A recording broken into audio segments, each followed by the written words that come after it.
Good morning, students. In the last lecture, we have discussed about the nomenclature of coordination compounds. Coordination compound की हमने nomenclature की थी. आज हम बात करेंगे आइसोमेरिज्म इन कोऑर्डिनेशन कंपाउंड. इसकी बात करेंगे आइसोमेरिज्म. आइसोमेरिज्म किसके अंदर बेटा? In coordination compound.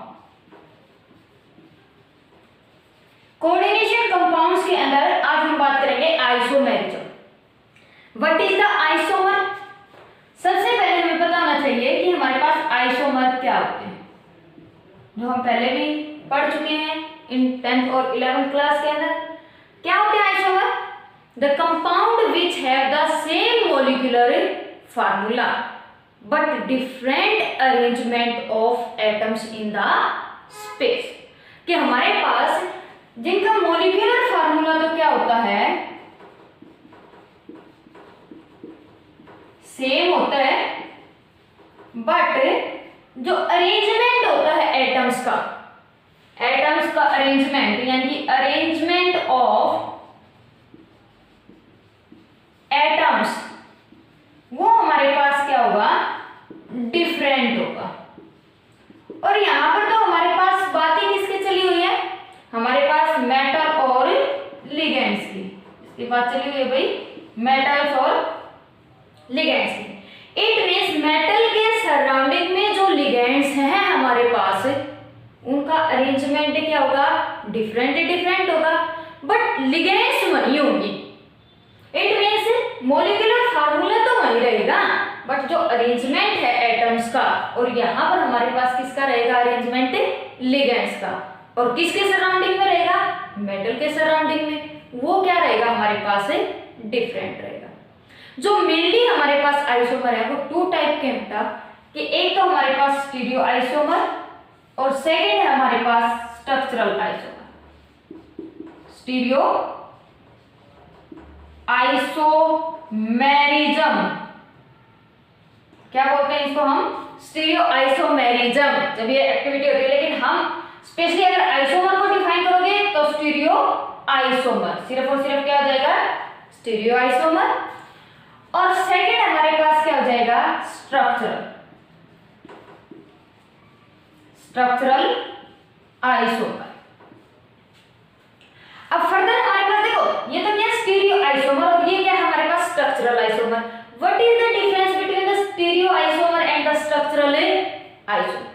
भाई स्टीरियो आइसोमर के अंदर हमारे पास केमिकल फार्मूला और जो केमिकल बॉन्ड है, हमारे पास फार्मूला भी यानी कि केमिकल फार्मूला और केमिकल बॉन्ड दोनों ही क्या रहेंगे? सेम रहेंगे. बट इसके अंदर हमारे पास केमिकल फार्मूला तो ठीक है सेम है, केमिकल फार्मूला तो क्या रहेगा? सेम रहेगा, बट जो बॉन्डिंग है यानी कि केमिकल बॉन्ड है वो क्या हो जाएंगे? डिफरेंट हो जाएंगे. तो हमारे पास क्या हो जाएंगे? Different bond.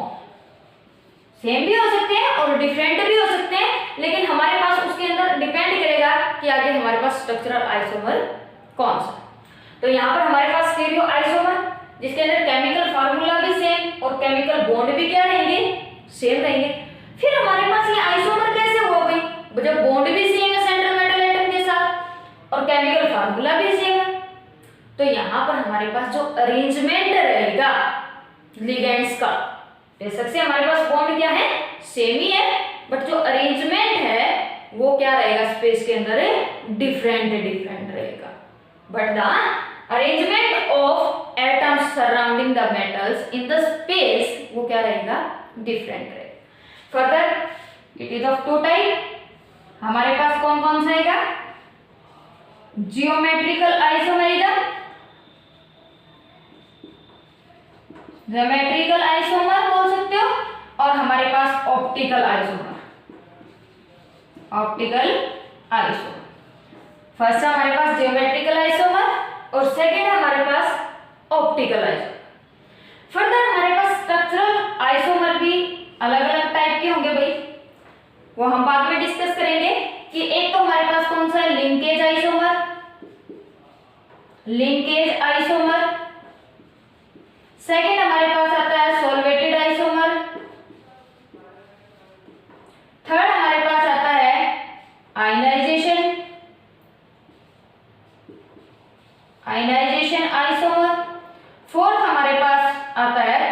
Coordination isomer, coordination isomer. अब हम एक एक को अलग अलग रीड आउट करेंगे। सबसे पहले देखो बेटा कि what is the isomer which have the same molecular formula but the different arrangement of atom. फिर हमारे पास क्या कहा, isomer are further two type, कि स्टीरियो आइसोमर और structural isomer. Stereo isomer in which the chemical formula and chemical bonds are the same but the different arrangement of the atoms in the space, कि space के अंदर हमारे पास जो metal के surrounding में ligands का arrangement होगा वो क्या होगा, डिफरेंट होगा। नेक्स्ट हमारे पास क्या है, स्ट्रक्चरल आइसोमर। स्ट्रक्चरल आइसोमर के अंदर केमिकल फार्मूला तो हमारे पास सेम ही रहेगा बट डिफरेंट बॉन्ड्स अरेंज हो सकते हैं किसके सराउंडिंग में, हमारे पास मेटल के सराउंडिंग में। यहाँ पर तो देखो हमारे पास केमिकल फार्मूला और केमिकल बॉन्ड सेम है, तो इट मींस हमारे पास प्रॉपर्टीज भी क्या रहेंगी, सेम रहेंगी। बट इसमें बॉन्ड डिफरेंट हो गए तो हमारे पास प्रॉपर्टीज भी क्या हो जाएंगी, डिफरेंट हो जाएंगी। ठीक है, तो उसके बाद कहते हैं linkage isomer, solvated isomer, ionization isomer और कोऑर्डिनेशन आइसोमर। सबसे पहले हम बात करेंगे ज्योमेट्रिकल आइसोमर और ऑप्टिकल आइसोमर। तो हम स्टार्ट करते हैं सबसे पहले कि what is the geometrical isomer. तो ज्योमेट्रिकल वैसे पता चल रहा है कि ज्योमेट्री है ना, कि हमारे पास ज्योमेट्री के अंदर हम पढ़ते थे ये टेट्राहेड्रल स्ट्रक्चर है, ये स्क्वायर प्लेनर है, ये हमारे पास ऑक्टाहेड्रल है। तो यहाँ पर ज्योमेट्रिकल आइसोमेरिज्म कहाँ पर अराइज होता है, हेटेरोलेप्टिक। हमारे पास हेटेरोलेप्टिक मींस भाई जिसके अंदर डिफरेंट लिगेंड्स प्रेजेंट। होमोलेप्टिक का मींस क्या बताया था मैंने, कि जब आपके पास सेम लिगेंड्स प्रेजेंट हो सेंट्रल मेटल एटम के सराउंडिंग। लेकिन सेंट्रल मेटल एटम के सराउंडिंग में अगर हमारे पास क्या होती हैं, डिफरेंट लिगेंड्स अरेंज्ड होती हैं, तो वो हमारे पास मतलब एक भी अगर डिफरेंट आ जाती है, ऐसा नहीं कि भी सारी की सारी डिफरेंट हो, अगर एक भी डिफरेंट आ जाती है तो वो हमारे पास कैसा हो जाता है, heteroleptic. Hetero means different, leptic means ligands. ठीक है, तो यहाँ पर हमारे पास सबसे पहले हम बात करते हैं geometrical isomerism. Geometrical isomerism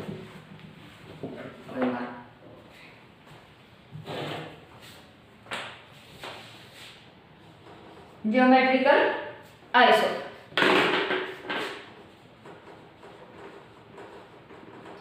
geometrical isomer के अंदर सबसे पहले मोस्ट इंपोर्टेंट कंडीशन क्या है कि इसके अंदर कहां पर अराइज होगी ज्योमेट्रिकल आइसोमर, जहां पर हमारे पास हेटेरोलेप्टिक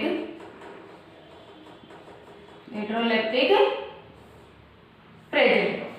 हेटेरोलेप्टिक कंपाउंड्स मींस जिसके अंदर हमारे पास एक सेंट्रल मेटल एटम हो सकता है हमारे पास A2 B2 means ligands A type की और B टाइप। तो जहां पर हमारे पास हेटेरोलेप्टिक मींस अलग अलग लिगेंड्स आ गई, वहीं पर हमारे पास क्या हो सकते हैं, ज्योमेट्रिकल आइसोमेरिज्म प्रोड्यूस।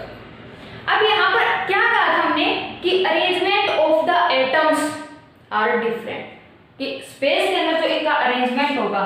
तो देखो बेटा कि यहाँ पर हमारे पास हो सकता है कि इस मेटल के सराउंडिंग में इन लिगेंड्स का अरेंजमेंट इस मेथड से हो सकता है, इन लिगेंड्स का अरेंजमेंट इस मेथड से हो, कि हमारे पास क्या हो कि सेम लिगेंड्स जो थी वो एक दूसरे के एडजेसेंट पोजीशन पर।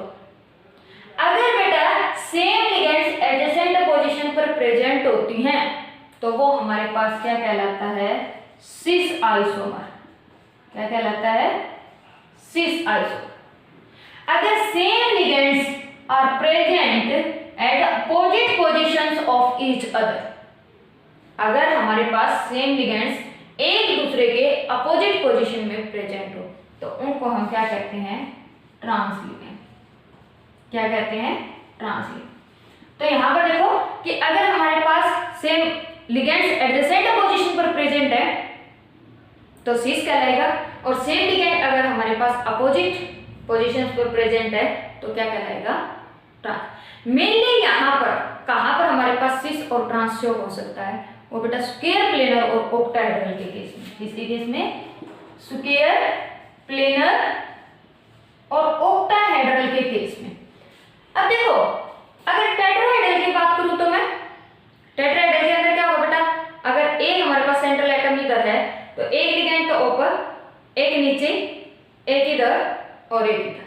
मींस 2 तो हमारे पास क्या होंगी, एक ही प्लेन के अंदर होंगी और 2 हमारे पास क्या होंगी, डिफरेंट डिफरेंट प्लेन। लेकिन इसके सराउंड इसके कंपैरिजन में हमारे पास ये वाली लिगेंड्स क्या रहेगी, सेम पोजीशन, एडजेसेंट पोजीशन पर। ये वाली भी एडजेसेंट पर, ये वाली भी एडजेसेंट पर, और ये तीनों आपस में क्या एडजेसेंट में है। तो यहाँ पर हमारे पास कोई सिस या ट्रांसपोजिशन को शो नहीं कर सकते। टेट्राहेड्रल के केस में कभी भी ज्योमेट्रिकल आइसोमेरिज्म को हम शो नहीं कर सकते। हम सिर्फ और सिर्फ किसके केस में शो कर सकते हैं, स्क्वायर प्लेनर और ऑक्टाहेड्रल। अब स्क्वायर प्लेनर मींस अगर मान लीजिए मेरे पास सेंट्रल मेटल एटम है, इसके सराउंडिंग में एक लिगेंड यहाँ पर है, एक यहाँ पर है, एक यहाँ पर और एक यहाँ पर, चारों की चारों यानी कि 4 के 4 लिगेंड्स कहाँ पर प्रेजेंट है, एक ही प्लेन में। मान लो एक टेबल है, उसके चारों कोनों पे प्रेजेंट है लिगेंड्स। तो क्या हो सकता है कि ये वाला इसके एडजेसेंट पोजीशन में, ये वाला इसके एडजेसेंट पोजीशन, ये वाला इसके एडजेसेंट पोजीशन में है और ये वाला इसके भी और इसके भी एडजेसेंट पोजीशन में। सिर्फ अपोजिट में कौन है, ये कॉर्नर वाला और ये कॉर्नर वाला, और ये कॉर्नर वाला और ये कॉर्नर वाला। तो यहाँ पर स्क्वायर प्लेनर के केस में हम कह सकते हैं कि सिस और ट्रांस पॉसिबल है। उसके बाद ऑक्टाहेड्रल के केस में कैसे कह सकते बेटा, ऑक्टाहेड्रल के केस में हमारे पास क्या होता है, मान लो यहाँ पर ये एक स्क्वायर बॉक्स, अब इसके 4 के 4 कॉर्नर्स को उठाओ और क्या कर दो, एक यहाँ पर पॉइंट पर मीट कर दो। सेम केस नीचे वाला को उठाओ और यूं के यूं मीट करवा दो। तो आपके पास क्या बनेगा, एक पिरामिड ऊपर बन जाएगा ट्रायंगुलर फेस के साथ और एक पिरामिड नीचे बन जाएगा हर ट्रायंगुलर फेस के साथ। तो क्या होगा, 4 तो एक कॉर्नर पर 1 2 3 4, एक अप और एक डाउन। अब देखो अप और डाउन में अगर हमारे पास सेम लिगेंड्स, मान लो ये क्लोरीन है और नीचे भी क्लोरीन है, तो क्या होंगे एक दूसरे के अपोजिट पोजीशन में, तो कैसा कहलाएगा, ट्रांस। अगर मान लो ये स्क्वायर प्लेनर वाले इन कोनों पर प्रेजेंट हो तो क्या कहलाएगा, ट्रांस। अगर ये इन दोनों कोनों पर हो यानी कि इन कॉर्नर्स पर हो तो क्या कहलाएगा, ट्रांस। लेकिन अगर ये दोनों क्लोरीन अपोजिट में होने की बजाय कहां पर आ जाए, इस स्क्वायर के एक बार इधर और एक इधर, तो क्या कहलाएंगे ये दोनों, एडजेसेंट पोजीशन, मींस क्या कहलाएगा, सिस। तो देखो यहां पर मैं बनाती हूं कि ये तो मेरे पास क्या है भाई, स्क्वायर है। अब मैं अगर इसी के अंदर बात करती हूं किसकी, ऑक्टाहेड्रल की, तो देखो यहां से इसको क्या कर दो, ऊपर की तरफ इंक्रीज करो, यहां से इसको ऊपर की तरफ, यहां से ये देखो 3 डायमेंशन होता है बेटा, यहां पर ऊपर की तरफ इंक्रीज। सेम केस मैं चारों को नीचे मीट करती हूं, यहां पर ये मीट हो गया, ये आ गया, यहां से कौन आ जाएगा, ये आ जाएगा, यहां से कौन आ जाएगा, ये वाला आ जाएगा। तो एक पिरामिड तो नीचे बन रहा है, एक पिरामिड कहां बन रहा है, ऊपर बन रहा है। तो हम अगर हमारे पास मान लो कि ये कोई ए टाइप की और ए टाइप की लिगेंड्स हैं, एक दूसरे के अपोजिट प्रेजेंट हैं, तो क्या कहलाएगा, ट्रांस। लेकिन अगर ये ए है और इसके यहाँ पर इस कॉर्नर के ऊपर, इस कॉर्नर के ऊपर, इस कॉर्नर और इस कॉर्नर कहीं पर भी प्रेजेंट है हमारे पास ए, तो वो क्या कहलाएगा, सिस। क्योंकि इसके कंपैरिजन में ये चारों कॉर्नर 1 2 3 4 क्या है, एडजेसेंट पोजीशन है, तो क्या कहलाएंगे, सिस कहलाएंगे। ओके, तो ये था बेटा आप लोगों का ज्योमेट्रिकल आइसोमेरिज्म। और ज्योमेट्रिकल आइसोमेरिज्म हमने फर्दर क्या बोल दिया कि 2 टाइप का है, सिस और ट्रांस। लेकिन इसके लिए कंडीशन है हमारे पास क्या होना चाहिए, हेटेरोलेप्टिक आइसोमर होना चाहिए, है ना। हेटेरोलेप्टिक मींस जिसके अंदर हमारे पास क्या हो, लिगेंड से डिफरेंट प्रेजेंट हो, चाहे एक भी लिगेंड डिफरेंट प्रेजेंट हो, ठीक है। और मेनली ना भाई अगर हमारे पास कोई डाइडेंटेड लिगेंड, क्या हो, डाइडेंटेड लिगेंड। डाइडेंटेड मींस जो 2 साइड से अटैक करती हो, जैसे इथाइलिन डाइमीन बोल सकते हो। इथाइलिन डाइमीन की बात करें तो मान लो मेरे पास ये स्क्वायर प्लेनर ही है, तो यहाँ पर क्या होता था, NH2 मैं सिंपल दिखा रही इस फॉर्म में कि यहाँ पर कंप्लीट मैं इसको ऐसे लिख सकती हूँ कि इथाइलिन डाइमीन। यहाँ पर मैं क्या लिख सकती हूँ, इथाइलिन डाइमीन। अब ये तो सिंपल सा है कि इथाइलिन डाइमीन हमें दिखाई दे रहा है कि भाई ये दोनों ट्रांस में, यहाँ पर तो आने की पॉसिबिलिटी नहीं है ना, यहाँ पर आने की पॉसिबिलिटी, क्योंकि जो नाइट्रोजन बॉन्ड बना चुका है वो तो बना चुका है, 4 के 4 हमारे पास एडजस्ट हो चुके हैं। अब ऐसा तो पॉसिबल नहीं था कि ये यहाँ से भी डोनेट कर दें और फिर ये वाला नाइट्रोजन और ये वाला नाइट्रोजन इकट्ठे भी डोनेट कर दें, नहीं। तो यहाँ पर तो हमारे, लेकिन ऑक्टाहेड्रल के केस में हम बोल सकते हैं कि ऑक्टाहेड्रल के केस में हमारे पास ये मेनली शो कर सकता है सिस और ट्रांस, क्योंकि ऑक्टाहेड्रल के केस में हमारे पास कितने लिगेंड्स आ जाते हैं मेटल के सराउंडिंग में, 6 लिगेंड आ जाते हैं। मैं दोनों ही बना रही हूँ कि हमारे पास 1 2 3 4 5 6। इथाइलिन डायमीन की बात हो गया ये। अब ये इस पोजीशन पर और इस पोजीशन पर, नेक्स्ट वाला कहां पर हो सकता है, मान लो इस पोजीशन पर और इस पोजीशन पर। अब मान लो यहां पर क्या थे, क्लोरीन और क्लोरीन, भाई ये दोनों के दोनों एक दूसरे के क्या है, एडजेसेंट पोजीशन पर, तो ये क्या कहलाएगा हमारे पास, सिस आइसोमर। अब यहां पर मैं इथाइलिन डायमीन की बात करती हूँ, एक तो इथाइलिन डायमीन हमारे पास कहां पर, ये नाइट्रोजन यहां से एडजस्ट हो गई और 2 नाइट्रोजन ने यहां से बना दिया, भाई मैं ऐसे लिख सकती हूँ इसको कि एक नाइट्रोजन ने यहाँ से डोनेट कर दिया और एक यहाँ से डोनेट कर दिया, तो यहाँ से ये दोनों एक दूसरे के क्या है भाई, ट्रांस में। सेम केस ये क्लोरीन भी एक दूसरे के क्या हो जाएंगे, ट्रांस में। तो ऑक्टाहेड्रल के केस में भी हमारे पास, बाइडेंडेट के केस में हम इजीली से क्या फाइंड आउट कर सकते हैं, इसी से या ट्रांस आइसोमर। तो ये कंप्लीट है हमारे पास example with example geometrical isomer. अब हम बात करेंगे किसकी, ऑप्टिकल आइसोमर की। इसकी बात करेंगे ऑप्टिकल आइसोमर। देखो ऑप्टिकल एक्टिविटी के लिए अगर कायरल कार्बन की बात करते थे बेटा, तो हमारे पास कार्बन कैसा होना चाहिए था, कार्बन की बात करते थे तो कायरल होना चाहिए।